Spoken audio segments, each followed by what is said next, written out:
Hello, traders. FX Pip Collector here. Today is Thursday, September 25th, and this is my analysis for the pound yen, and we are on the 4-hour time frame.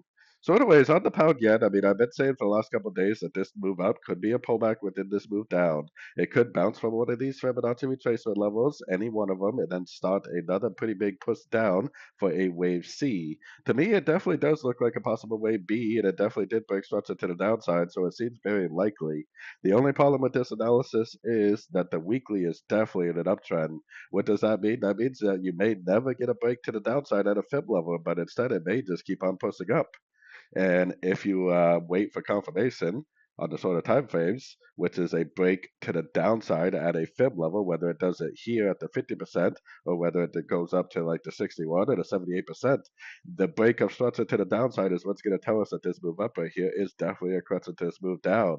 If the higher time frame weekly trend is just going to keep on going, then you'll never get that break. You'll get higher low, higher low, higher low, higher low, higher low, higher low. It'll go up, it'll bounce, it'll make a higher low, it'll bounce, it'll make a higher low, and it'll just keep on trending up. So that's the difference. Paying attention to your fib levels, waiting for confirmation with the breaker structure to the downside at a fib level. If it doesn't happen, then it's just going to keep on drifting up most likely.